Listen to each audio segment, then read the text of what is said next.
Mike, turn your games down. Hi, we're doing another comic episode of Games My Mom Found. I am Mike Albertin, and who's confused reading a book with me tonight? I am Joe Butler, and I sure hope nothing bad happens when I summon myself. And I'm Kenneth Sanity, and I'm confused. Yep, that's accurate. We're just all made out of metal, that's what. You know, we're just all made out of different metals. Yeah. So we are here to talk about a book that we were supposed to talk about well over a year ago. I think we talked about doing it, but we never got around to it. And here we are. We're here to talk about Dark Knight's Metal, which came out from June 2017 to March 2018. God, it took that long? It's only 6 issues. Yeah, but there's a lot of stuff in here. There's a lot of stuff in here. Yeah, and there's a lot of side issues too, which I read. I read everything that's part of Metal, unfortunately, once. Didn't do it twice, I did it once. I read the main 6 issues twice, though. I did not. This was not what I expected. I thought we were reading the prequel stuff, so my hopes were slowly diminished throughout this comic. What prequel stuff? I thought we were reading the comics that explain why all the weird, like, evil Batman stuff. I thought that was what... there isn't much of an explanation. There is later? Oh, that's a really good book. We'll put the explanation in later. Wait, really? So the later stuff came out later? That's fucking stupid. Well, like, I don't know when exactly it came out. I'm going to double check real quick because my dumbass, of course, like, wait, hold on. There's my Batman collection. See, we're even confused while we're talking about it, so hey. Yeah, I don't get it either. It's confused. No, because I know when we first did this, you were reading more than I read, because you read The Road to Metal, which had comics that I didn't read. Yeah, and The Road to Metal is a lot of the lead up to this. Like, all the stuff that happened, because this is what they call a slow burn, because, Jesus Christ, there is stacks on stacks on stacks of things that happened before Metal. And it's all, look, I don't want to say insane, but it's not really sane. No, I'm looking at what it says for the background reading, which is what I post in the chat. It says here, if you want to get inspired, if you want to read hints and comics which inspire dark metals, and you should check out these comics, Scott Snyder and Greg Capullo's Batman Run. Only 50 some issues right there, you know. It keeps going. There's more, but it's just like, yeah, it's a lot of fucking issues to read. I did not read all that. Dear God. So I'm very mixed on this book. Like, the first time I read it, I read everything. I found a checklist that had all the tie-ins, and I read all of that. And you don't need to, in my opinion, because it just, none of it matters. Because the way the book has to go, every one shot and every, like, other thing that you read, like, there's 2 other miniseries that are happening at the same time. One with, like, the Gotham Resistance, which, spoiler alert, they die or get captured or end up where they were, or they end up, nothing happens. Like, they fail. Like, there's no point to read it, because nothing happened. It's irrelevant. And I forget what the other one was. And the other one is, I think, them kind of beating them, but losing at the same time. Both of them were irrelevant. Like, you just didn't need to read them. I did, but... And then before this book even starts, before you get to Dark Knight Metal 1, you have 2 one-shots that started the whole thing that came out in... That's what came out in June and July of 2017 before the main run started in August. Yeah, and those were Dark Days, The Forge, and Dark Days, The Casting. And you can read those, but if you're like me, you're going to be confused as hell. I'm confused as hell. They don't make a lot of sense. Dark Days, and I also read them in the wrong order, too, which didn't help. I read Casting first, then The Forge, and The Forge takes place first. Yes. Essentially, The Forge, we can go quicker through this one, is very much just showing you that Batman, it has to do with Hawkman. You get some narration from Hawkman from when he was a long time ago, when he first became Hawkman, when he watched a ship crash, and then it shows Batman has, like, some laboratory at a volcano that for some reason they have to go through the volcano, get away.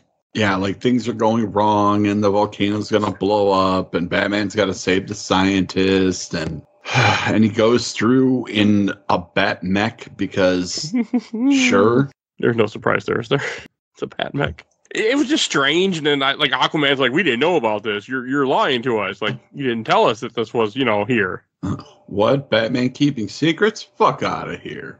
It's just a lot of weird shit. Green Lantern is sent to the Batcave because the Guardians sent something is there. They want him to investigate. And he runs into old dude.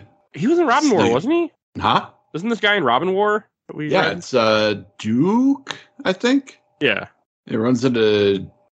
Fuck, I'm going to screw up his name. Is it Duke Thomas? Duke Thomas, yeah. And Duke's like keeping an eye on the Batcave, and they're like, oh, we got to find this thing that's hidden.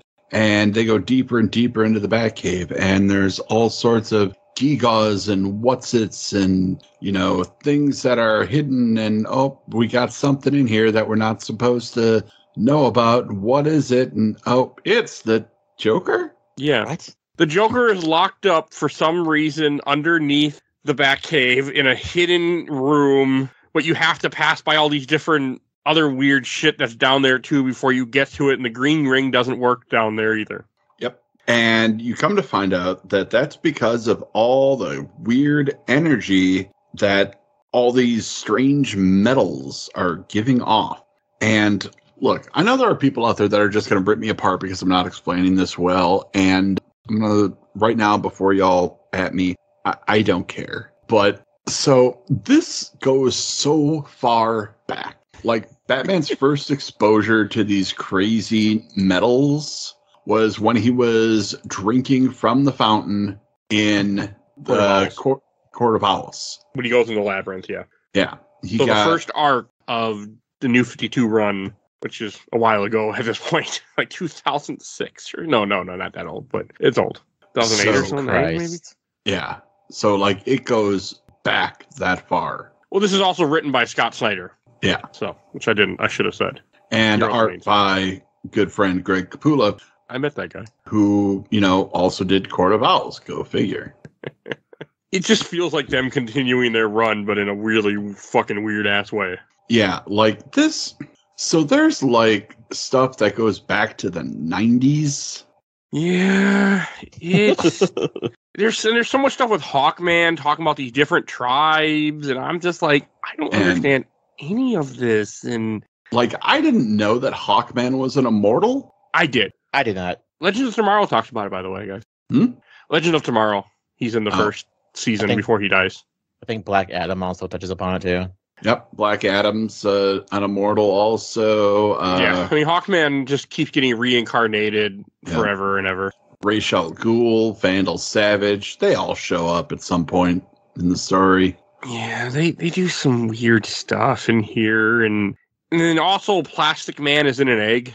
Also because of the energies that are being given off by the metal, apparently. I didn't go too far into Plastic Man. Plastic Man's always been kind of weird for me. Like, I was just like...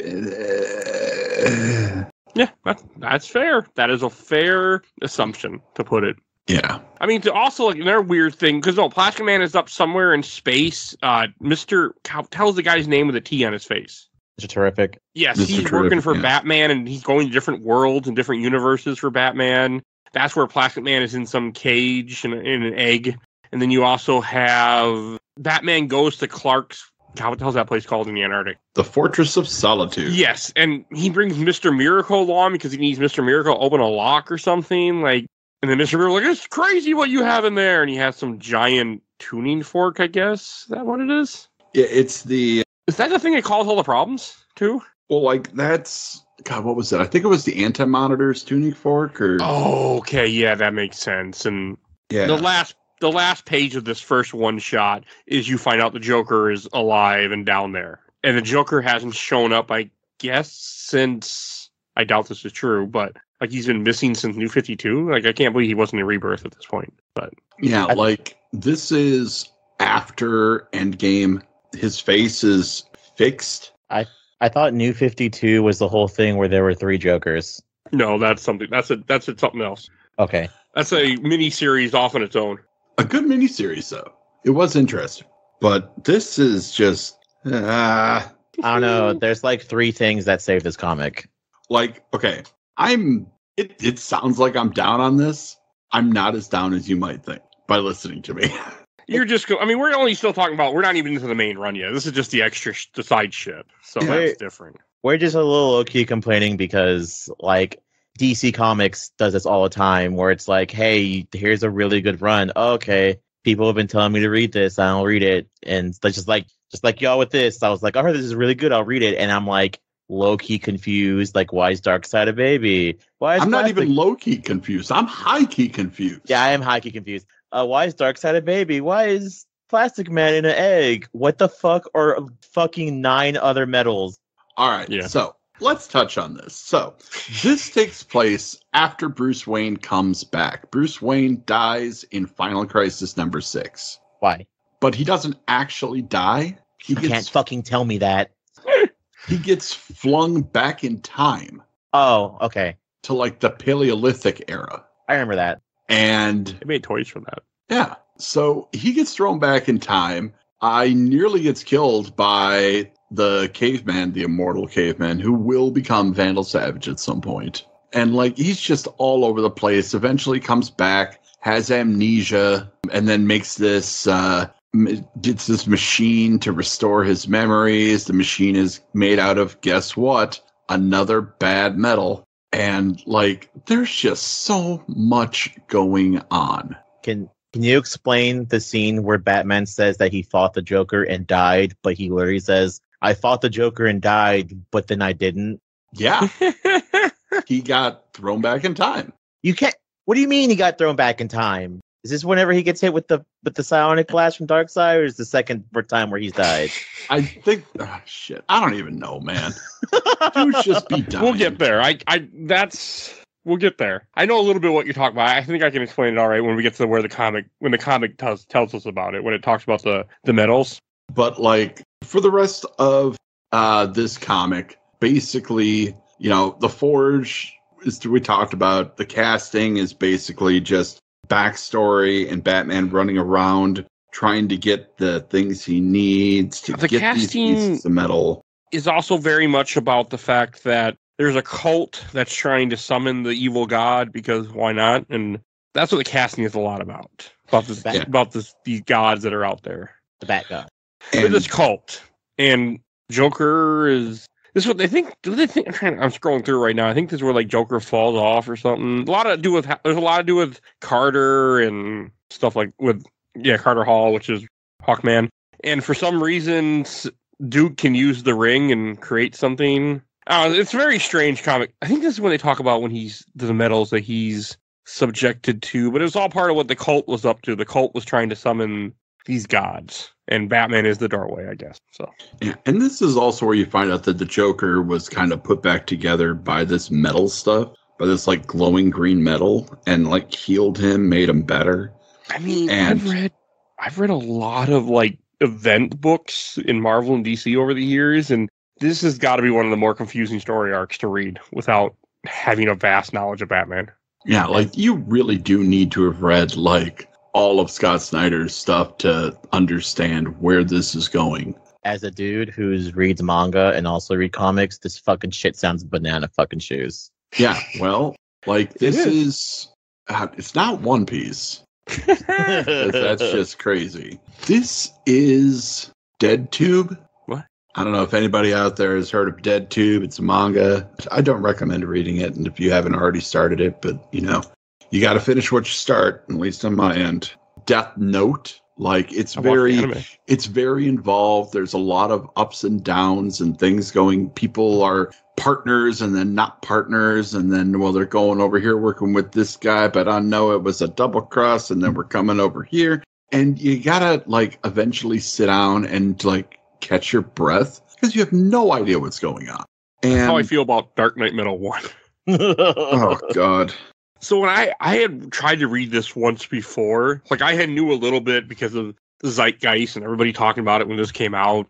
I remember I pulled out Dark Metal 1, and you start reading it, and the book starts off with some random one page about 50,000 years ago, and the Wolf, the Bat Clan. I'm like, okay, whatever. And all of a sudden, you have the Justice League fighting Mongol. And I'm like, why is the Justice League fighting Mongol? Like, this has nothing to do with what I know is coming. And I was just so confused. And even when I reread this again, after reading the Forge and the casting, I was still really damn confused. Like, this doesn't make sense. Like, why are we here? Like, why is Mongo here? I mean, it makes sense now, but I was just like, it's just like a weird place to start your characters in this story arc. Yeah. And they well, see, the tribes are going to come in handy later. That's a secret tool that will help us later in the episode. I mean, hell, everything actually does make sense. Like, what Mongol is doing and the fact that they each have those different armors on, like, that actually, like, kind of makes sense of what's coming later. Yeah. I don't know why Mongol was able to break free when he was supposed to be watched by somebody makes sense later. I love the idea of the Justice League just being D&D'd out, though. That's actually something I probably would read, though. Well, they're all wearing armor that takes away, like, their powers, essentially. I thought they had like a bunch of other stuff that was supposed to help them fight or something. I don't know. Later. That's later in the book. And this is when they're captured by Mongo, and he somehow put armor on them that takes away, each one takes away their abilities. So they're all like normal people, like Batman.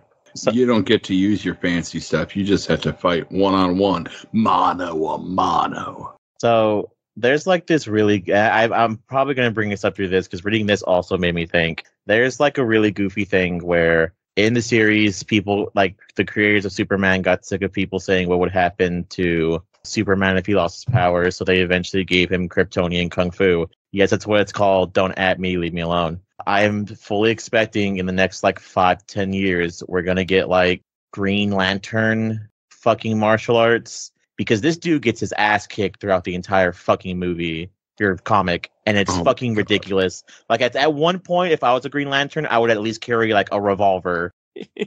That way I can at least try to fight my way out, and if I can at least fucking shoot myself. All right. Tells how you really feel there, Joe.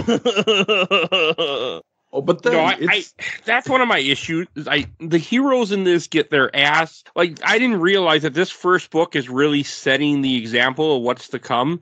You get to read 5 issues of heroes you love getting their ass handed to them constantly. Which is, fine. I don't like it. It's something interesting. The interesting thing is, when the Justice League gets robots that are specially tuned to be effective against them, and they figure out, wait, if we press a button inside their mouths, which really, that's a bad design choice, we can have the robots eat us, and then we can control them, and we can turn into Voltron, and we'll win the day. I mean, it's cool that it was Toyman who built these things, but not by choice, because Mongo made him, so he put a safety in there so they could win, because he wanted them to succeed. So that was fine. Like, it makes sense in that aspect. I mean, sure, why not? It makes more sense than, like, they were just built that way with a stupid failsafe just for them. It was done because Toyman was trying to betray Mongo. Yeah, and he did. And Mongo ran away, which is awesome. And then you never see Mongo again this entire... It's like, why is Mongo even here in the first place? Like, couldn't you just had them be wherever they were and this starts happening? Like, did they need to be off-world? They needed to be off-world so they had something to come back to.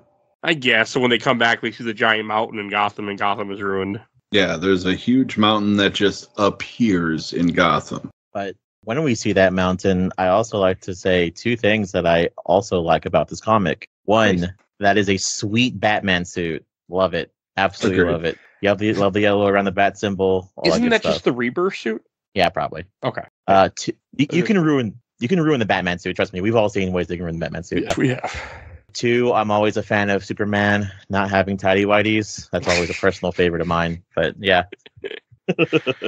I'm with you. The costumes are good in this. They did a good job, and all the characters look good. And then when they do come back and they find out Gotham's all weird, I think do they go to the Watchtower? Is that where they're at? Well, they go into the mountain first. Okay. And there's some kind of laboratory in there, and like Cyborg's freaking out because like there's this energy that's like pulsating and getting stronger, and somebody writes in blood on the wall, which is always a good sign. And then a bunch of mercenaries come in, led by Lady Blackhawk. Who isn't Lady Blackhawk? It's Kendra Saunders. Hawk Girl minus wings. I like Hawk Girl normally. I don't really care for her in this. She's too... I don't know. I feel like she's trying to play the government agent card, like always keeping too much close to her chest. Yeah, she's too. I didn't like to take a character that I really enjoy, and you make her you make her a different character. You make her Amanda Waller almost. Like I'm just like, I don't like it. Just fucking get Amanda Waller. She's in this comic. Yeah. She's in one of these miniseries, by the way.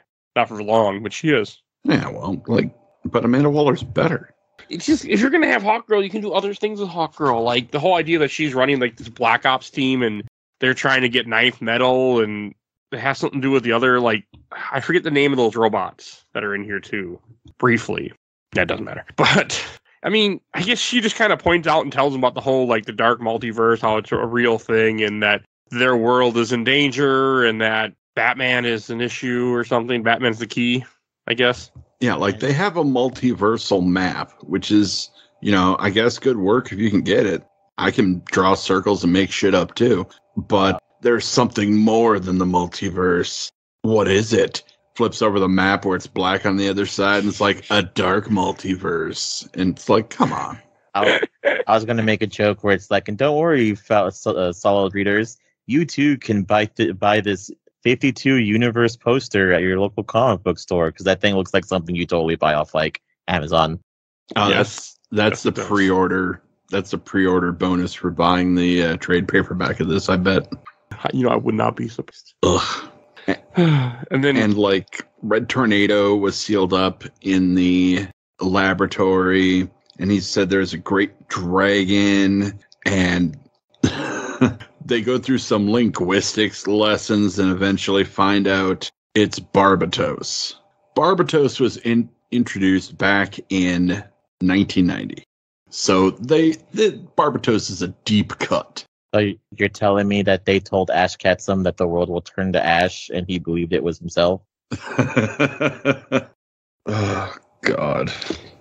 And then, the whole idea, I guess, was to arrest Batman, or, take Batman captive, but, again, that doesn't work out very well, because it's Batman, so he runs off on a raptor. And we come to find out that the issue that they have with Batman is that, there's going to be something coming through a doorway, like this army from the dark multiverse. And we eventually come to find out that Batman is the doorway because he's been infected with all these different weird metals over the years. leave it to Batman. Yeah. At least they explain it later on in a little bit, but then Batman goes back to the Batcave, I guess, so nobody will look for him there. Like, I thought that was kind of like, wouldn't that be the first place you look? But this is where you find Carter Hall's journal that explains everything in as much as, it can be explained. And then fucking Dream shows up. So I was waiting for this, Ken. Is this the same Dream that we know from Sandman? No! That's why I'm pissed off. This is a big spoiler. Okay, because they're like, Daniel, and I'm like, who the fuck's Daniel? It's Morpheus, is Sandman. All right. Spoiler alert for Sandman. Can't believe you guys spoiled yourselves for a different comic you're reading. I didn't spoil I know what happened. I mean, we don't have to go into it. If it's not the guy I think it is, that's fine. I have more books to read, so we can get there. It's not the guy you think it is. Okay. It's funny, too, because I saw this and went, I didn't know Sandman was part of this. That's pretty cool. Yeah, I mean, it would have been better if they used him better, but, I was very confused. But yeah, no, it's not the one you know. Okay, it's not Morpheus. It's whatever happens in the Sandman book. Okay, I'll take that as. Is that even in the Sandman run, or is that something after the run finishes? Oh no, you're gonna know this guy. Okay, all right, I'll take it. Yep. So then we get to the comic part where everyone's looking for Batman, and we get to my favorite part, which is the fruitiest part of this comic. We're all proud members of LGBT in this group, but all I can say is nothing's gayer than fucking Superman saying that he knows Bruce's heartbeat from anywheres, because holy shit, is that gay? I mean, that's issue 2. Yeah, it's pretty damn gay. I liked it. It made me laugh. And then it turned out it's not even Batman. It's Clayface disguised as Batman with a little sensor. Yeah, with a little transmitter transmitting the heartbeat, because Batman thinks of damn near everything. And at some point, I just want to trick Batman with the stupidest, easiest shit because he's always thinking 4-dimensional chess. I just want to be like, got your nose, and put my thumb between my fingers and have him be completely thrown off because he wasn't expecting the easiest thing. But what I was thinking is, what if Superman was wrong and that wasn't Clayface? That fucker's dead. It's Batman. He'd have a contingency plan. You shove a fist through his chest, I guess. Yeah, he medically moved his heart to the other side. Yep. There's a few, like you have a small part where the Justice League ends up chasing down all these people dressed like Batman, which is all the Bat family. And then you have a little scene like, oh, we wanted you to capture us. And then Swamp Thing shows up for one page for no reason at all. Well, he just, they all have like flowers in the bags. All the Bat family that dressed up as Batman all have these little flowers. And they're like, well, we don't know why. What's the problem? Oh, wait, we hurt the green. In the Parliament of Trees, Swamp Thing is going to be a distraction because Swamp Thing is a distraction. I mean, that I believe. I was just confused that Swamp Thing showed up here. Yeah, well, it's Batman. He's going to use everything in his power to stop being found. Yeah, I mean, that is fair. And that includes playing to Justice League like patsies against Swamp Thing. Fucking why not? Also, I don't care what Ken says. Damian screaming that he's an 11-year-old driving a bat hog and he's already winning is the funniest fucking thing ever. It was, yes. You know what? It was. He's so angry. I love it. I'm not even angry. I can't even be mad at it because that's pretty dope. Here, the quote is, "Listen, lady, I'm 13 years old and driving a bat hog through the Amazon on a Tuesday morning. I am already winning." Like, Damian's just out here trying to live his best life. And you know what? This is the Damian I like. The Damian that is a 13-year-old kid that isn't acting like, I am my father's son. Yeah. I'm the League of Shadows. He's just like, I'm having a dope fucking time. This is cool. It is fun. And it's in this comic when it talks about when Batman is been introduced to all the metals. You have, like, we talked about the one in Court of Owls, then when he fought the Joker to death, which is Endgame, Prometheum, when he made some machine after he died fighting the Joker. No fucking idea what that is. And then when he looked into the dark, and then the last one is from the casting stuff, the miniseries. Yeah. So I was a little confused by this too, because I didn't realize, I thought this was a stupid cartoon thing. But when Hawk Girl goes to, and you see the League of, what was that thing called? League of Evil or something? Oh, the Legion of Doom. Yeah, I'm like, I thought that was just from that stupid ass cartoon. I didn't realize it's in the comic. Oh, it's Vandal Savage's place. It is? Seeing it. Yeah, he's just hanging out. And she is working with this Council of Immortals who want to use the Anti-Monitor's brain to stop this invasion. Like, it's insane. I have my hand raised. Yeah. What the fuck is the brain? The brain is an organ inside your head, Joe. Yes. Not that. God damn it. I don't know either. I know who the Anti-Monitor is. I know who the Monitor is. I didn't realize his brain came out of his head at some point. But hey, okay. Yeah. Ken, you got anything more? The Anti-Monitor is a supervillain. He was the main bad guy in Crisis on Infinite Earths. And, like, he wants to destroy all life in positive matter. So he is the antimatter universe man. He's basically Darkseid's anti-life equation brought to life. You think him and Darkseid then would be best friends? You'd think, but I don't even know, dude. Neither here nor there. But his brain, they have his brain, and if they fire it into the core of the multiverse at the Rock of Eternity, it will destroy the dark multiverse once and for all. But won't it destroy the rest of the world too, or chances are something like that? Probably, who knows? Hey, shut up. And then you have Batman. This is the part that Joe was complaining about earlier in the recording, because Batman is in some tomb. He sees Dream, which I was very, very confused with this dream, and I want to ask questions, but I already know I can't ask those questions right now. So you missed my favorite part where Batman. I didn't miss it. We're right about it. It's a couple panels, and then you see Batman carrying a Darkseid baby. For some reason, Darkseid's a baby. No, I was gonna say he has a little light on that has a little bat light, which I think is fucking funny because he would fucking do that. Yes, he would. It's the bat headlamp. The bat headlamp. also confused why Darkseid was a baby. I ended up watching a YouTube video before we did this recording, and they talked about that happened in Darkseid War. Stand back. I've got this baby. I'm not afraid to use it. I mean, pretty much. And then I guess the tomb is a trap because it's not the tomb. He's not the tomb that he thinks he's in. He thinks he's in the tomb of Prince Khufu, but he's in the tomb of Hathset. And this is when the cult shows up, and the Court of Owls is working with Barbatos too, I guess. Yep. Which is not surprising. Well, Court of Owls can trace all the way back to the Paleolithic era, because why the fuck can't they? Okay. I mean, to be fair, I feel like rich assholes in history could probably trace themselves back to many, many, many other rich assholes throughout history. Look, So, Mike. Yes. Look, Mike. If the fucking Cthulhu rises and I see a bunch of billionaires who had a cult this whole time, I am specifically driving down to your house, slap you in the head. If you're driving up, by the way, you'd be going north from where You know you're what I at. mean. If you're driving south, I wish you a lot of luck. You're going to travel through a lot of countries before you get to me, and have to swim too, a lot of ways. So there's Joe driving from Missouri, going to Mexico. Now we're going to South Central America, South America. Okay, now we got the South Pole. Okay, the North Pole. All right, then all the way through Canada. To be fair, I probably shouldn't drive south because Cthulhu would rise from the Gulf of Mexico, so that'd probably be a bad idea anyways. Nah, Pacific Ocean. Oh, okay. But either way, the Court of Owls gets Batman, and they expose him to the last metal that they need to make the doorway, called Batmanium. And this is where I said, get the fuck out. And this is the last time we see the Darkseid baby also.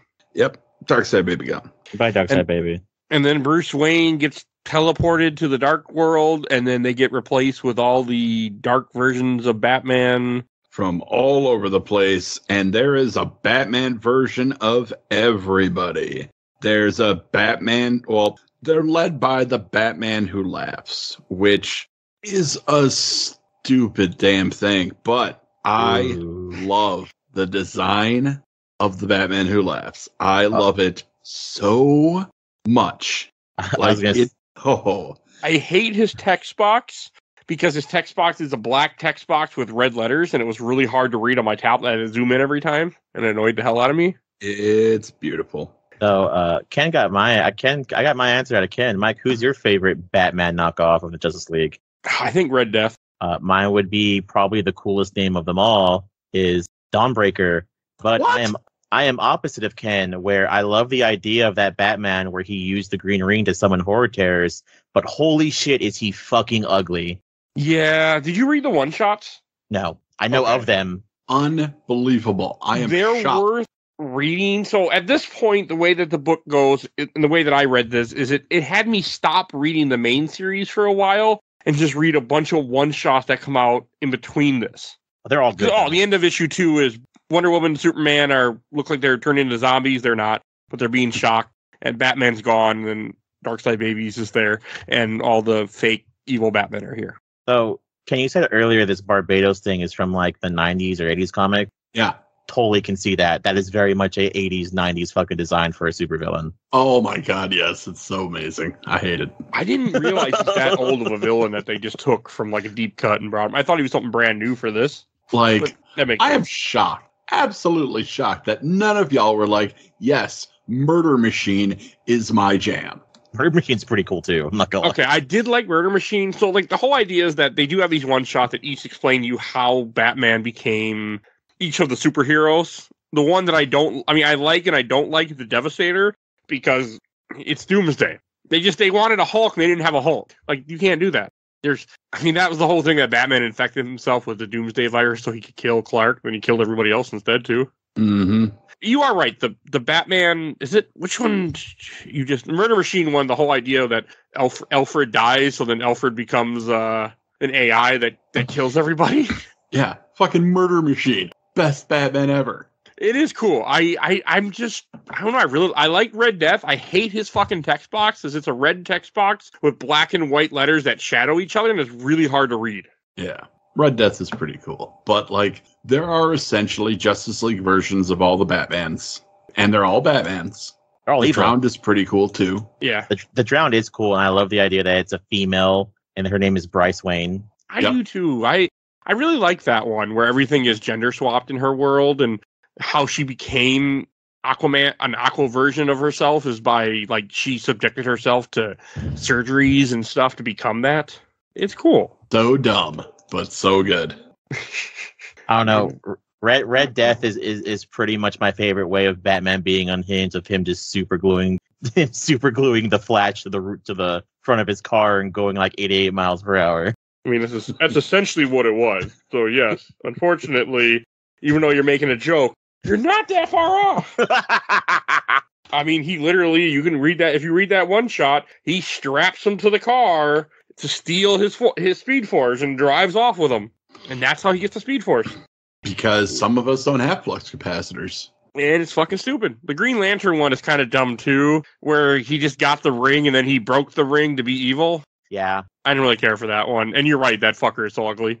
Like I said, I like the name Dawnbreaker, and I like that I think he summons horror terrors, which is also pretty cool. He does. Yep. So yeah, so that's also pretty legit. And then the other one, which I guess the Wonder Woman version, except essentially he took the helmet from Ares and then became Ares.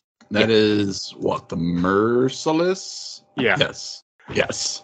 I mean, and then the Batman Who Laughs is essentially a Batman who got infected by the Joker virus. Yeah. And I've read the Batman Who Laughs, the 7 volumes of that, or the 7 issues of that, just because I was so in love with that design.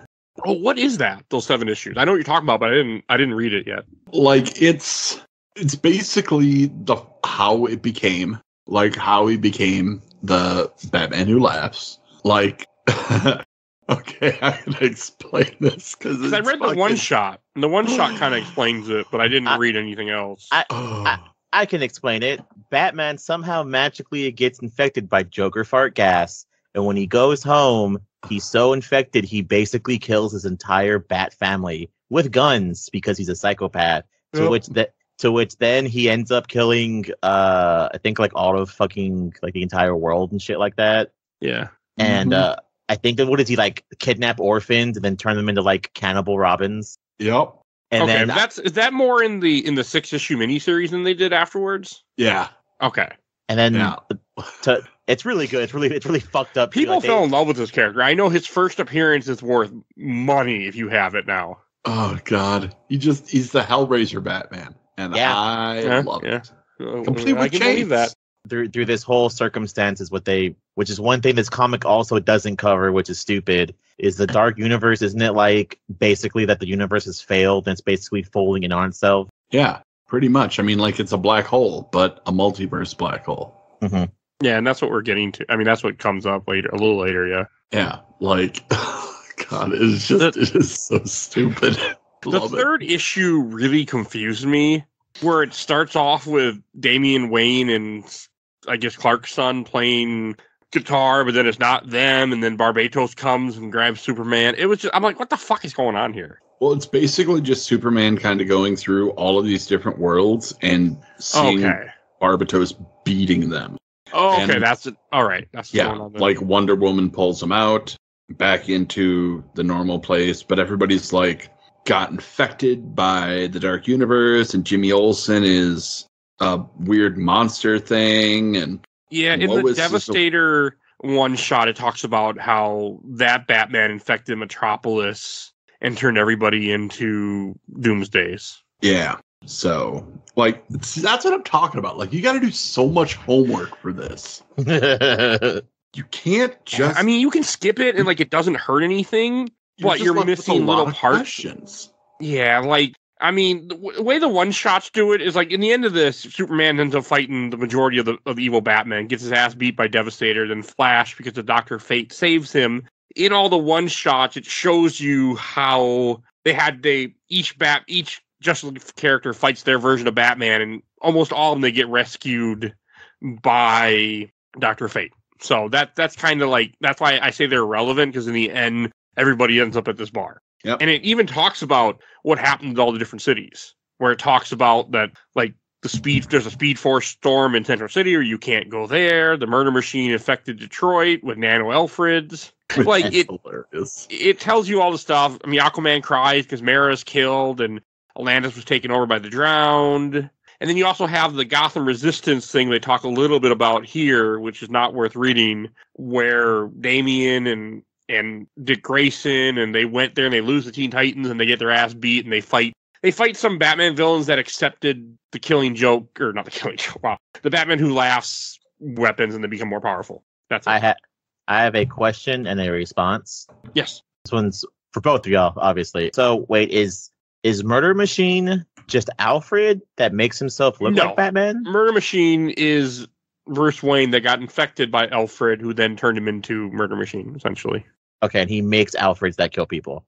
Yes, now. Okay. That is the goddamn sexiest version of Nightwing that I've ever seen.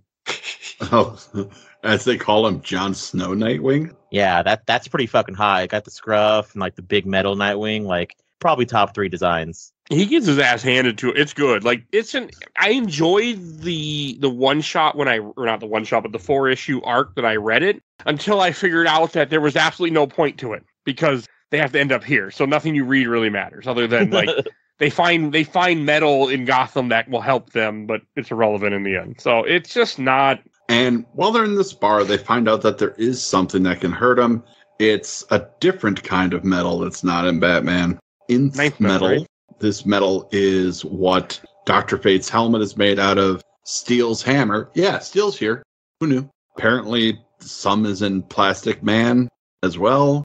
It's not that it's in him, I think. I think they said it later on, but it has something to do with the way his molecular being is made, that he can vibrate to find more of it, is what it is. Yeah, but like it's stupid. Yep. And then in this bar is some monkey I've never heard of and somebody else I never heard of. I don't know who they are. Nightmaster? Yeah. Nightmaster owns the bar. And then there's Bobo. Okay. And then you also have Deathstroke as part of the team now with the Justice League because he's survived, I guess. So that's fine. I don't mind Deathstroke. His sword is and his armor are Promethean. Oh, okay. So sure. And then the bar, they end up one of the evil Robins somehow finds the bars and a scout. So then they all leave. Dr. Fate teleports them out, and the monkey and Nightmaster stay to fight. And well, I think you can guess how things go for them. Yeah, so. Batman Who Laughs shows up and murders them. Wrecks house. You know, it's a thing where like people make jokes about Batman and all this other stuff, but like. There's the joke where, like, what if Batman kills? And then there's the Batman Who Laughs, to which is, what if Batman was evil? And you think it wouldn't be that bad, but it's actually pretty fucking horrifying. Oh, yeah. I mean, you should read the one-shot. It's probably the best. All the one-shots are worth reading. I will say that. I'm legit surprised we haven't gotten it animated yet. It's probably, like, somewhere's on the list. I'm surprised, too. I mean, it'd be fucking violent as hell. Maybe that's why, but they get violent. They don't give a shit. Ken, when did that Gotham comic come out, and then they made a movie of it? The one Gotham by Gaslight? No, the other one. Cthulhu one? Came to Gotham? Yeah, the Cthulhu one. Oh. That's going to shock you, but I haven't even watched that yet. Well, no, like, when did the comic come out? Like the 90s, right? I feel like it was around there, yeah. Yeah, and we just got a movie for it, so we'll probably get a Batman Who Laughs movie in the next decade. Yeah, 2000 and 2001. Yeah. So, yeah. And that was only a 3-issue comic book series. So, like... That's short. Yeah, but it was Mike Mignola who did the artwork. So, you know, when you're going to get Hellboy's artist to do a Batman, you make it spooky. Mm-hmm. And then the rest of this is... Each of them go off in groups. Wonder Woman, Dr. Fate, Green Lantern, and Mr. Terrific, Aquaman, and Deathstroke. And then Superman, The Flash, and Steel end up opening a portal to the Dark Multiverse because Superman thinks it's a code telling Batman to come find him. So he essentially gets himself shot over to the Dark Multiverse and finds out it's a trap. Yeah, but he goes through the Phantom Zone to get there. Oh, okay. I didn't catch that he did that. Like, okay. All right. Why is Superman gold?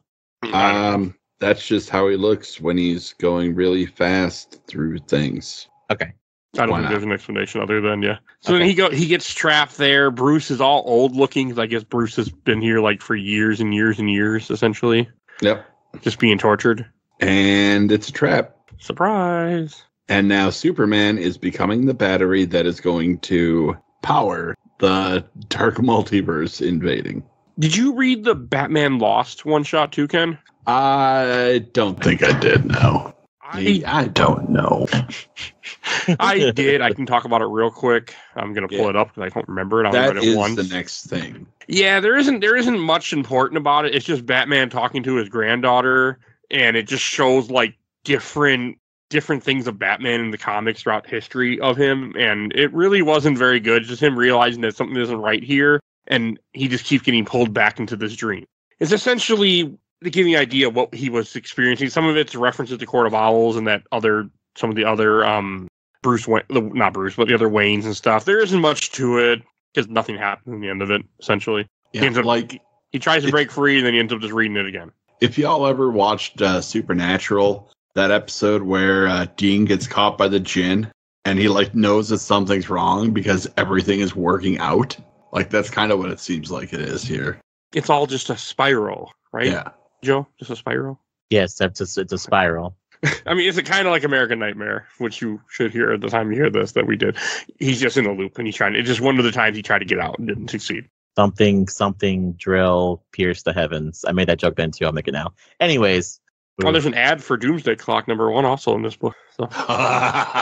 Soon. God, I can't wait to cover that festery pile of snot. Oh. At least I won't feel bad for that one. That'll be all you. So that brings us to issue 4.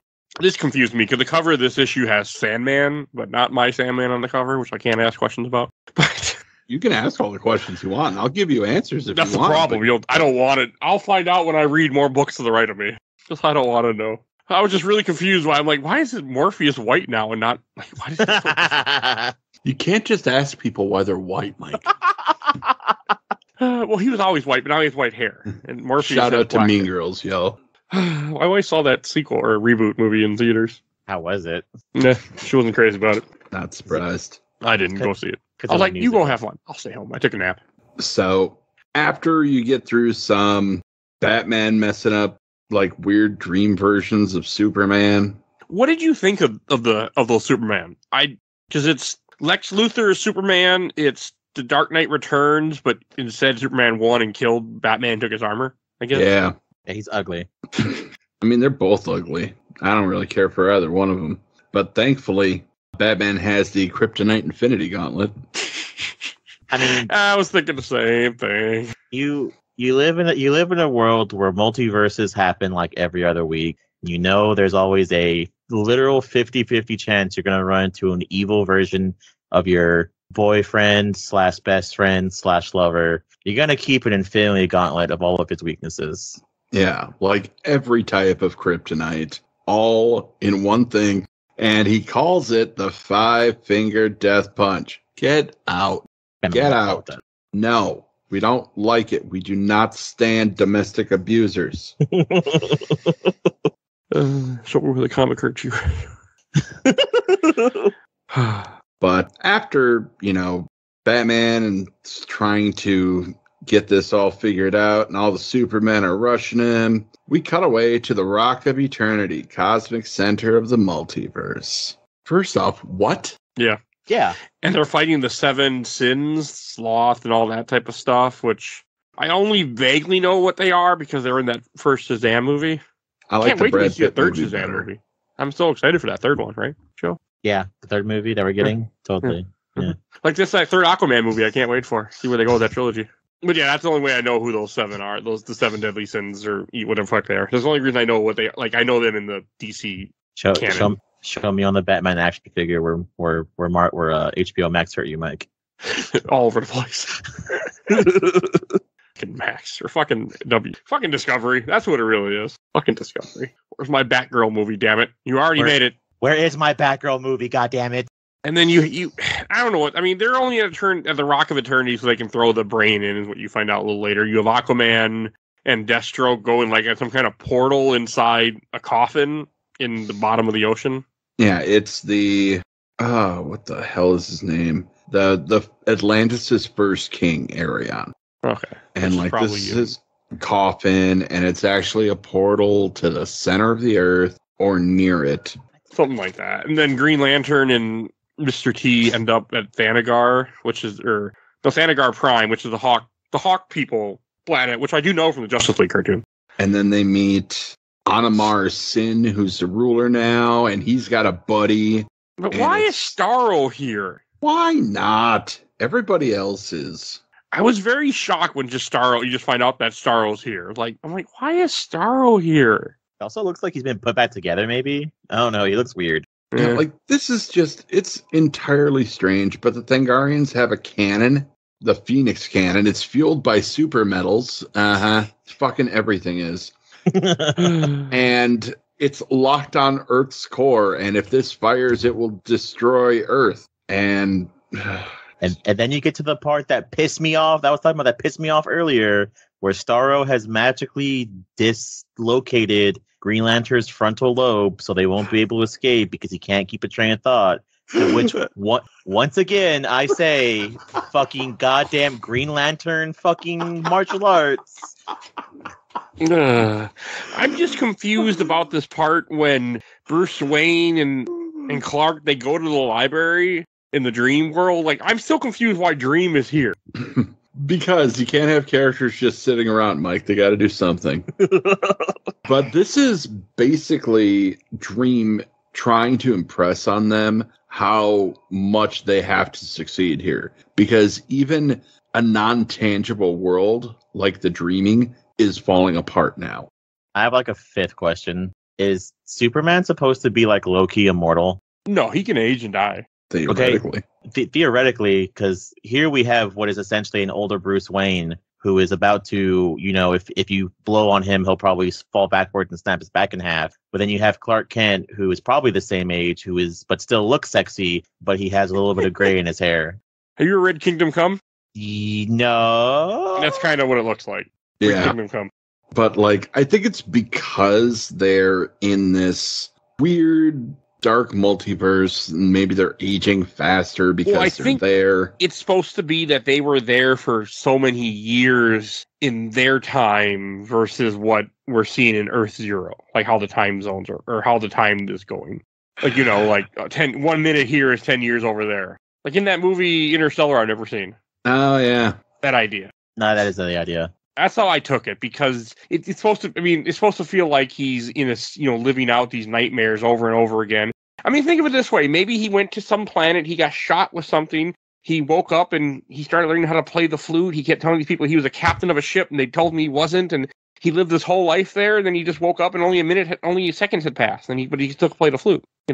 Holy shit, Mike! That is a deep cut. What the fuck are you talking about? Somebody knows. Ken might know, but yes, it's a real deep cut. Star Trek Next Generation. Okay. Ken, just stop talking to me now. No, I'm still trying to puzzle out the whole thing with Morpheus. I think, or it's not Dream, Morpheus. rather. Dream. It's Daniel, which confused the fuck out of me when they called him Daniel. I'm like, his name's not Daniel, it's Morpheus. Where's my Morpheus? You've already met Daniel. That's all I'll say.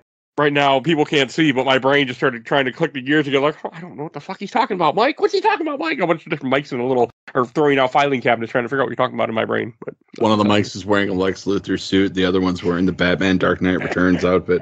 They're not getting anywhere. Basically, Daniel just tells him that, hey, you gotta have hope. And as long as you got hope, nothing is lost. Maybe it wouldn't have worked out, this is Morpheus. He'd been like, fuck you guys. Yeah, old Morpheus would have fucked him up. Yeah, Morphin had been like, not my problem. Don't give a shit. Death is busy. You go ask her. So, Green Lantern and Mr. Terrific have been captured. Aquaman and Deathstroke are not having a good time. Wonder Woman and Dr. Fate are looking for Hawkman's mace. Yeah. And this is where Dr. Fate, Dr. Fate, all-powerful person, is like, oh, wait, trap. And this is where Kendra has the astral brain of the Anti-Monitor, and she's going to huck it at the Rock. She's about to. And then she turns into Lady Blackhawk. I didn't get this, why she becomes all evil. And where does the brain go? Did she throw the brain? Just looks like it just fell down on the ground. I'm going to say that this is the Dark Multiverse infecting her. Sure. Okay, and then this Black Adam that shows up, is this the one from their regular world? Yep. Because he kills Dr. Fate. Well, but I also thought Black Adam was kind of Dr. Fate, like an anti-hero. Yeah, but he and Vandal Savage decided to make a deal with Barbatos. Oh, okay. So Did he make I a don't deal know saying that he would do why. more movies if they brought back Superman? Was that the deal that he made with Barbatos? And then they Wah, canceled wah. that deal? Fuck you, Mike. You beat me to it. God damn it. Making funny about The Rock. The deal has been altered. Pray I don't alter it any further. At least we can all agree that Lady Blackhawk outfit is sick. Yeah, that Lady Blackhawk Sexy? outfit Yes. is basically just Darkhawk from the Marvel Universe. And Oh, that God. is a fucking deep cut. Hey, All I the have 90s his babies out there know about I have his Darkhawk. first appearance on the wall above me. Hell yes. So, not that deep of a cut. I like It's him. deep enough. It probably is a deep cut. He's not exactly a famous character. He's a really good card in Marvel Snap, by the way. Really good card. He's a Okay. 4/0. Gets +2 for every card in their deck. Oh, that's dope. That's Anyway, a really good card. He was the meta for a while. And then the only one person left standing is Wonder Woman, old Clark and old Bruce Wayne find Carter Hall, which is a giant Hawkman dragon, I guess, in the Yeah. Forge. he's pretty much the keeper of the Dark Forge. He's a monster at this Yeah, point. that's fair. So, like, 3 things. 1, that totally is a Darkhawk knockoff. That's fucking hilarious. 2, yeah, I totally remember Darkhawk. That's fucking cool. And 3, I hate how when I looked it up, it has a bunch of his pictures, and right next to it is a YouTube video that says, "This is the new meta," with a picture of Darkhawk for Marvel Snap. You're welcome. Disgusting. It's not anymore, by the way. So, but yeah, it was for a while. I love Marvel Snap. Did I ever tell you that, Joe? Yes, I know every other month, whenever. Okay. Good. I just want you to know. Great game out there, listeners. If you don't know, you should play Marvel Snap. All right, and that brings us to issue 5. We're getting there, guys. I swear. We're almost done. It's going faster than I thought it would, to be honest. Only because I'm not dwelling on the insanity as much as I thought I might. No, we're not going to panel for panel as we do sometimes. Cause, Yeah. So, smash cut back to Gotham City. Barbatos is, I don't know, doing a stripper dance on the anti-monitor's antenna. He has pet Joker dragons that are never explained. I thought this goddamn comic was supposed to explain that. No, they're never, even in, as a guy, okay, so I found out I missed one of the one-shots. There's one shot I didn't read that's part of this whole series, but yeah, I read everything else. But no, I doubt they're ever explained. Yeah, they're just there. They're just from the Darkverse. Who knows why? Yep. Okay. I Maybe think it's Barbatos made because 'em. they're a projection of fears, because Joker is Batman's most feared enemy, and this is a literal physical manifestation of all of his fears and nightmares, which is what the dark multiverse is, I guess. It's basically the Marvel zombie world, Oh. where Oh. everything sucks. Okay. Never read those books either, by the way. Oh, they They're fucking alright. suck. I don't mean they're bad, they fucking suck, but they're fucking like, afterwards you have to go watch videos about puppies and kittens because they will make you feel bad. They're Yeah. dark. That's why I never read them, I think, partly. I'm good. I'll wait until there's Marvel Snap cards for zombies when they run out of stuff to do in Marvel Snap. They got to start making zombies of the old other cards. Then I'll Let's get make a into it. Patreon poll and put that on the list. What? Read Marvel Zombies? Yeah. Nah. Mm. The What If is making a whole TV series of it. It's fine. Okay. I like that So episode. And what if? you got Barbatos about to wail, It just sounds stupid, but yes. like doing some anti-music, which, I don't know. Is that just Apex Twin? Oh, but when they're running around the Forge, I thought of you, Ken. When they run into Croc, Penguin, and Two-Face, and they're like, the bad news is Harvey here sawed your kids in half. The good news, you have twice as many now. Yeah. I just thought of you. That's my boy. Because you like your Two-Face, and here he is being just fucking weird, even though it's not real Two-Face. I was also surprised that in this, one thing that has to be really noted is that, like, Clark is just giving up, which is not like Clark. Right. This is exactly what Dream said. You gotta have faith. You gotta be hopeful. And Clark already forgot that. And he's like, oh man, everything sucks, gosh darn it. You know, That's in not- that Kansas type of way he It's not does. Superman. Well, like, this is different though. Like, Yeah. this is something worse than he's ever faced before. Like, his buddy's gone. His wife is a doomsday. Like, It's why he's not having I mean, he's not wrong. His wife And- did get turned into a doomsday. All of his friends are failing. Like, everything they've tried to do, they are not doing. Hi, honey. How was your day? Brr, brr. Oh, cowhead again. Brr. Yeah, that was one of my issues, is how much they're failing and losing in this comic, that they're never really, like, they're just constantly getting their ass beat. Like, that was a little too much for me. Well, up until the last issue. Like, I get it, though. Like, this is the dark... Okay, I'm going to say dark universe, but nobody think about the Mummy. Like, this... You mean the Mummy, the Wolfman, what other movies were coming out with that dark that we're still waiting on? Yeah. Jekyll and Hyde one, I think. I think there was going to be an Black Lagoon. Look, anyway, everybody go watch 2017's The Mummy starring Tom Cruise. It's much better than you think it is. It's pretty okay. It's pretty damn fun, honestly. But, like, this is the worst thing. This is what you think of, like, oh, what's the worst thing that could happen to me? And that's all the Dark Multiverse is. It's the worst thing. And then in your world, when you're in that worst thing, thinking of the worst thing that's worse than that, that's happening too. Like, you're just getting shit piled on you. Like, this is a very demoralizing thing for everybody. It's not just that Superman's being a wuss. He's being psychologically beaten down. Yeah, I mean, even me, like, I didn't really want to keep... I only read an issue at a time, because I was just tough for the main stuff. It was hard to read a lot of it. See, I just went straight through, ripped the Band-Aid off. Best way to deal with psychological trauma. Don't at me. I don't know anything about therapy. But because I forgot what happened, and apparently the comic books did too. Oh, look, here's Aquaman and Deathstroke again, because I forgot that they went down that portal. They went to a chum hole. Yeah. That's what he says, too.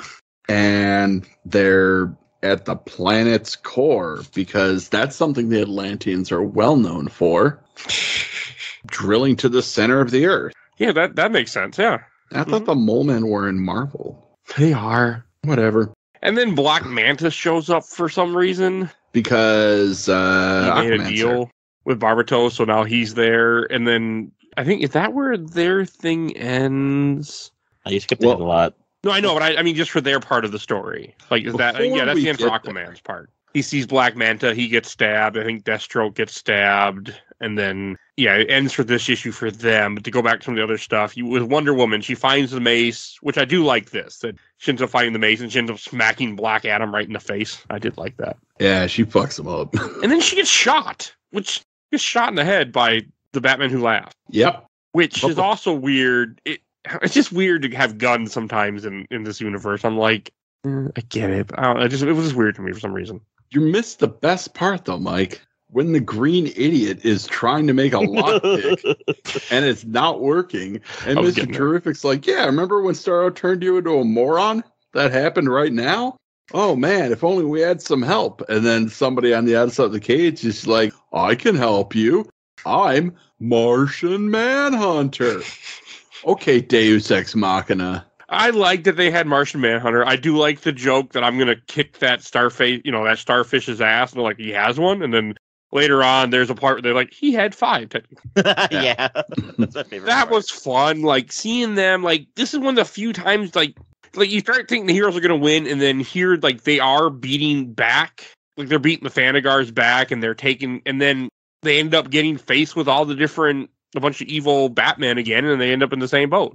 Yep. They're just constantly in trouble, and it's just, I don't know, normally, like, I read a lot of comics for this podcast. Like, I read a lot of comics in general. It just was getting to me a little bit too much in this, where it's not so bad in the main series, but if you read all the side stuff, it's just ass beat after ass beat after ass beat. It gets a little annoying.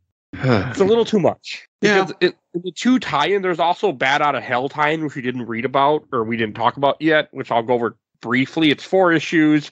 It's essentially where each of the Justice League kind of goes back to their home turf for a bit and gets their ass beat and ends up coming back. Is all it is. Like, it was just too much ass beating of characters I like, and it made me feel down and just didn't like it. There's my 2 cents. And basically, like, everybody's being confronted by the Dark Multiverse Batman, I'm sorry. And Wonder Woman, even though she got shot, still alive. Yeah. It's Wonder Woman. I do like Wonder Woman in this. I like that she ends up getting Kendra to snap out of it and come back to her senses and help her fight against the evil. Yeah, and it's great how it happens, because she, like, wraps the lasso around her hand like she's wrapping her fists in a boxing match, and then just beats the hell out of Kendra with the truth lasso. And that does it. Yeah. But hey, there's another Two-Face down there. A 2-headed Two-Face, and you can see in a panel. Yeah. I always But then you got the Dark Wonder Women. I like that. Oh, this is so dumb. And there's Jagamawire, Wonder Woman, or Panther. It's supposed to be like the Justice League version of the evil or something, I guess, even though there's obviously villains down there like Bane, so I don't fucking know what's going on here. And this entire time, Batman and Superman are sinking into the liquid hot magma because they've given up hope. And then Wonder Woman gets them to yell. A war cry. A war cry. And this is where we end issue 5. There also is a one-shot that I did read, I don't remember it very well, called Hawkman Found, that talks about everything Hawkman was doing up until the point when he ends up as a giant monster in the forge. I don't remember it. I read it once and it went out of my brain. I'm not curious to read it again to find out, but there is that too in here, just to tell you guys. And then between 5 and 6 is the Dark Knight's Rising: The Wild Hunt, which I did not read and skim through, and I have no fucking idea what the hell is going on. So I like the other Wild Hunt better. I haven't read the Batman version, but Witcher Wild Hunt was much better than that, I'm sure. I'm sure too. I thought I read everything. I really did. And then I found this. I'm like, how did I miss this? I had a checklist. I literally had a picture of a checklist on my phone and was reading stuff. So also, which we haven't talked about, but Cyborg got his ass handed to him. He was up on the tower. It's in one of the one shots. We haven't even gotten to Cyborg all in this, and he got taken over pretty quickly by the Batman Murder Machine. Murder Machine. So that's why we haven't seen him at all during this. That's where he is. And this brings us to issue 6, which that is a cool cover with the Justice League, well, the Trinity on a Joker dragon. With armor, and they're all kitted out with swords and torches. And yeah, they got D&D upgrades, yeah. Yeah. I'm okay with this part. So then we start with Hellraiser Batman, complete with the chains and hooks. It's great. And they haven't said what he's doing to who at the moment. Nope. He's also in his one shot, the Batman Who Laughs, is talking to some guy in bandages that you don't know. You don't find out who he is, I don't think. Oh, okay. So there's that too. It's in the one shot, and it's in the one shot I didn't read, Dark Knight Rising, or Dark Knight, where the fuck it was. I don't even know. Is that who he's telling his story to? Is that what it is? Yeah. Okay. I don't know who it is. And maybe it's in here, I don't know, but I can't find out. So you got Aquaman and everybody, Deathstroke, Green Lantern's done being an idiot. He just got fucked up. Mr. Terrific is not so terrific. Mwahaha. Plastic Man is an egg. And the only ones doing anything is Wonder Woman and Kendra are just ripping people in half. Yeah, they're fucking shit up. They're fighting all the dark versions of characters, and they're killing people. I love the idea of Wonder Woman using the lasso with the fucking mace and just swinging it around. And she's a badass. Slamming the mace on her bracelets to try to make noise to get through to the League. I mean, she does. She wakes them up, and then they start fighting, but I don't think they... Oh, this is when Plastic Man finally comes out of his egg, too. Yeah. That's only one scene. Mr. Terrific is like, form a dinosaur, bulldozer, shark, anything. And Plastic Man's like, how about all of the above? Hey, thanks, asshole. You could have done that at any time. You see him bloody things killing people. And then you're just like, you're waiting for the Roger Rabbit, not at any time, only when it was funny. And that's what bugs me about Plastic Man. He's just too cartoony. Yeah, he is. And then trying to think I'm reading the comic as we're talking, but I can't really understand what's happening. I guess Wonder Woman goes to the center of the forge where Hawkman is, and he gets shot by lightning or something from Barbatos. Well, Kendra goes down there and is like, hey, I'm Kendra. You know me. And then Barbatos is like, fuck off. He's mine. And then the most ridiculous thing happens. I thought of you immediately. This is where Cyborg first shows up. We haven't seen him. I didn't realize this, but I don't think we haven't seen him since the first issue because he's been beat up this whole time. He comes in like some kind of weird ship, and then they bring other Batman from different universes. They bring the Batman from Red Sun. Yep. Vampire Batman. I don't know who the hell that is. It's Morbin time, guys. Batman from Dark Knight Rises, and I don't know who the one on the right is. I think it's from the Cthulhu Batman. Yes. Dark Knight Returns. Yeah. Dark Knight Rises is the one with Bane. And that's not Bane. That's just Steve.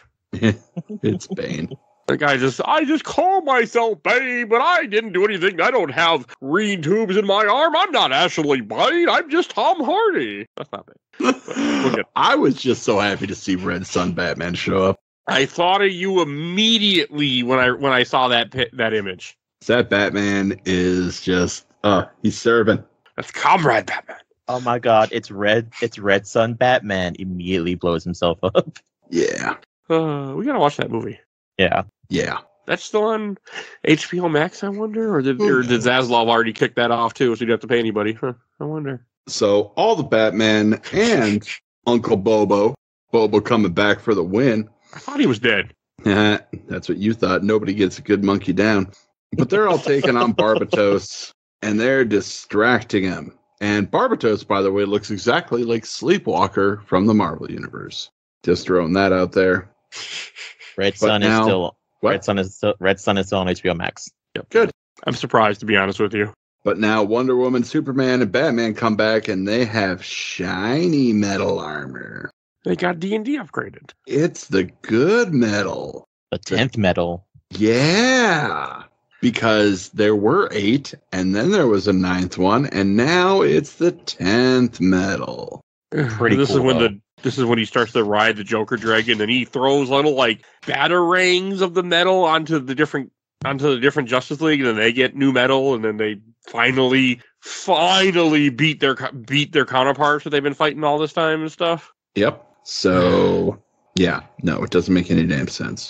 Oh, and these couple panels, you see the Teen Titans. This is where they've been the whole time. They've been part of the Battery. You see Harley Quinn here too. Like these are all people who were in one of the little mini series where bad things happened to them that you don't need to read because spoiler alert, this is what happened to them. They lost.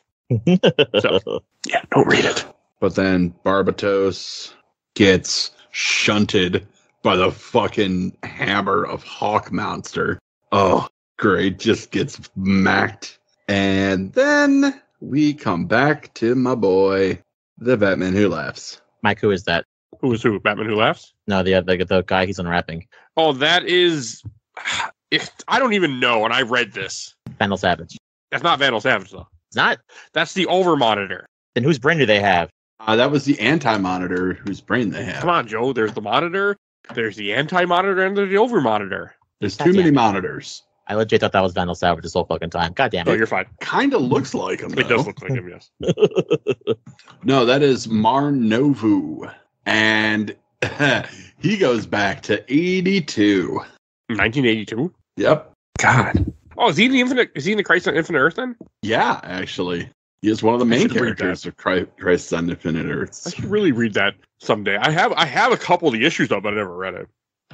But Batman Who Laughs is doing his own plan all the time. And of course he is. But now it's time for the games to stop. Batman's come to take himself down. And just when you think the Batman Who Laughs couldn't get any cooler, it's revealed that he carries around the gun that killed his parents. Which is baller, honestly. Yeah. Embrace that. And then Batman Who Laughs gets shot by... This was good. The Joker. So the Joker finally shows up, who technically isn't even in any of the Dark Knight Metal miniseries. He's in the one-shots beforehand. Yep. So it's kind of cool seeing Joker versus Batman Who Laughs because that essentially is the Joker. You got Batman and the Joker fighting Batman Joker. Yep, makes sense. Yeah, it's a team-up you would not have expected. But it's fun. The Joker has, like, what is it? Butcher knives of batarangs, which is fucking awesome and shit, too. And Batman's got Wolverine claws. Because why not? They, like, burn and cut his fucking hands and thingies off. Yeah, they fuck him up pretty good. And this is when you finally see the Justice League winning for the first time. You see, when he goes back, when it cuts back to everybody, you see Superman takes out the Doomsday version, Aquaman kills the Batman Aqua Woman version. Like, you get to finally see they're finally winning for a change. Also, we probably assume that Batman kills the Batman Who Laughs because there's always the Bat loophole. Well, Joker does. Batman doesn't kill him. Batman leaves him, and Joker just keeps killing and fighting him. Oh, yeah. He just takes the overmonitor, runs out the hole, and then they all hold hands in Kumbaya. And Joker cuts his fingers off. That was pretty cool. That is a cool scene. And then I guess they all start meditating together to link with everyone else, because we didn't really talk about this, but throughout essentially they won, and they were lowering the Earth Zero into the dark multiverse, and now they're raising it back out. Yep. It's the battle cry. It's time for them to link up like Voltron again, but with their brains, with their hopes. So why did Violent Night just pop in my head? I still believe in Santa. That's what came in my head just now. I still haven't seen that yet. Give me a minute. You should watch that movie. But It was on Max. It's not Christmas time, though. Doesn't matter. You should still watch it. I would say it's still snowy outside, but it's 40 degrees where I'm at. We're recording this in the end of January in 2024, and it should not be 40 degrees in Minnesota. So, I mean, I'm enjoying it, but it should not be. Good thing climate change is a hoax. Yeah, it's not real, of course. I mean, come on now. That's why my Facebook memories, I have snow this time of the year, and now I don't have any. I moved states. Mm-hmm. But I don't know how people can believe that. Well, shit, and I know a guy who was a science teacher. That's the best part of it. But nothing to here nor there. And then I guess I didn't realize this until I watched a YouTube video that kind of talked about it, but apparently whatever they did when they bring the world back up, there's something to the source wall and somebody else is coming through now. That's what that hand is that you see. Something to do with, that's another story arc later. Oh, God damn it. And It doesn't mean anything to me. I don't know, but I know, I didn't even know it was another story arc until I was watching YouTube videos and they'd comment about it. Like, yeah, there's a story arc coming with that. But don't forget, at the end of the day, we're all a little metal. Mm-hmm. And then you have the epilogue. Where everybody is safe and they're all eating brunch at Batman's. And they're partying out and they're talking about events that'll probably happen and not happen. And Barbatos gets Loki'd at the bottom of the dark universe. Shut up. I mean, like actual mythology Loki. Oh, okay. Oh, and all these different panels that you see are actually other future story arcs that are coming. Like the Flash War or something. These are all different story arcs that were coming. Mm-hmm. That's what's in the epilogue. I mean, it means nothing to me because I really don't read a whole lot of DC comics.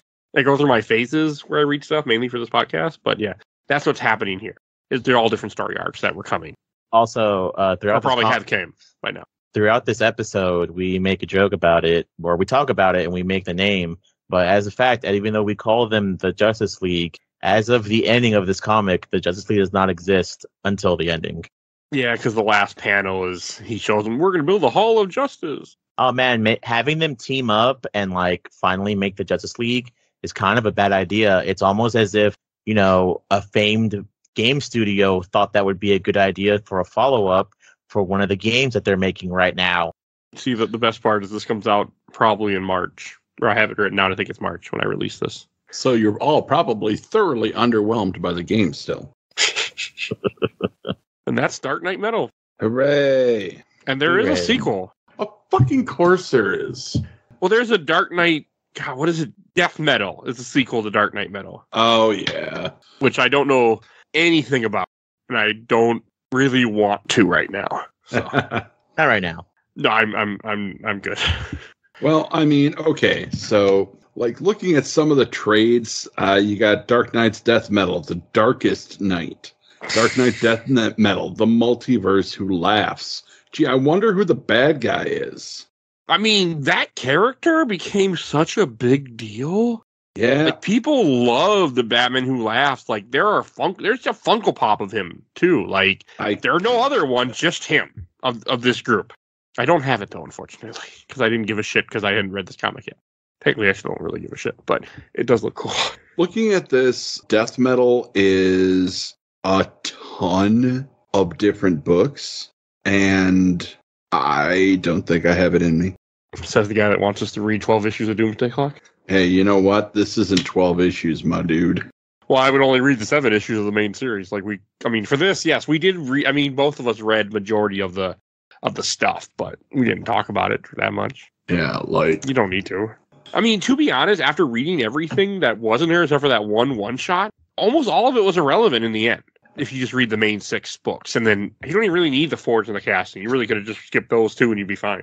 Yeah, well, that didn't stop me from paying for it like a chump. Yeah, I didn't pay for it, so, you know. But, yeah, Dark Knight's Death Metal is basically just another 7 issues with 6 different stories that are outside of the 7 issues. There are 6 tie-ins. Like, okay, all right. This is my problem with modern event comics like this. And let me say, first off, to all the people that have Marvel MCU fatigue right now, I understand you. Your feelings are valid. I get it. I don't want to do a shit ton of homework while I'm trying to enjoy things either. But, like, that's what I had to do with this. Looking at Death Metal right now, if I want Death Metal, I'm going to have to read, like, 20-some issues just to understand what's going on. And guess what? I have many other comics I want to cover for this podcast before we get anywhere near Death Metal. So, I'm good. I have a lot of other things I'd rather take our time up with. So, yeah, I'm good. All right. Any last things that either of you want to say, Joe? Oh, no, I'm thinking pretty good. All right. Let's go to Shelf Stacker Box. Ken, why don't you go first? Honestly, I'm going to put this on the stack. I'm not going to throw it in the box because I will read this again. I don't know why I'm going to read it again. But there were some really interesting things in here, and I love the Batman who laughs. I can believe that. Like, that's my dude. It's my homeboy. Kind of funny because you really don't like Joker. I don't, but I'm down with a Batman who dresses like, Pinhead from Hellraiser. Like, I can dig it. Yeah, that's fair. So it's a solid stack on my behalf. Okay. All right, I'll go next. I think I'll put this in the stack too. I enjoyed it, but I didn't hate it. But it'll probably be a while before I ever revisit it, if ever. But still fun. I'm glad I finally read it. I'm glad I didn't, other than to being really super fucking depressing, I did enjoy it. So, yeah. What about you, Joe? I'm also going to put this on the stack, mainly because I can't put it on the shelf because I can't decide if I actually like it or not. Because just like Ken said, I should probably do a bunch of my homework. Now, do I mind doing the homework? Probably not. Some of that's actually some of the fun of this stuff is going into backstories and looking some of the stuff up and some stuff like that, which honestly, I'll probably give it to this because if it was anything else, I'd probably be like, no. But I am a huge Batman fan, so maybe, I'll go into it. And maybe I'll actually sit down and read those damn one-shots of all the fucked up alternate Justice League Batmans. I think you will like them. Oh, I know I will. I mean, I'm not saying you should buy them, but they're probably on the DC app or there's other ways to read them. Like, I mean, they weren't bad. Like they're just depressing, but it does give you good backstory to understand like how these characters came to be. But everything is so fucking depressing. So yeah. All right, I think that's everything.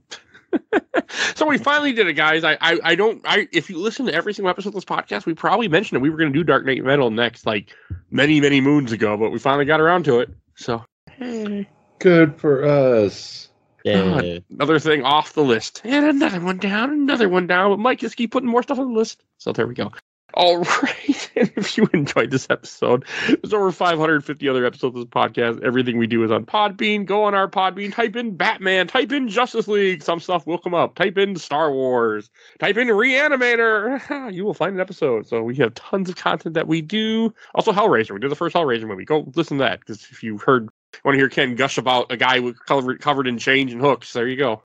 So go check out that episode. And I want to give a shout out to my awesome intro and outro courtesy of Helena at Hell Has You can follow her on TikTok, Twitch, Instagram.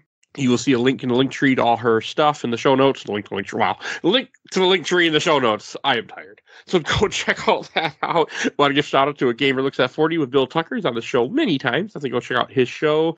And check out No Man's a Fantasy, our podcast that I work with. Want to support the show? We do it with Patreon. Little Dog vote in our Patreon poll. We have polls every month. So you support the show and you get to affect the show. And please join our Discord. You see a link in the show notes to our Discord. So join that and chat with us. And please follow us on Facebook, Instagram, Twitter, Threads, Blue Sky, TikTok, YouTube, audio only. We are all those things. I think that's everything I need to say. So we will see you guys next time. Bye, everybody. So long.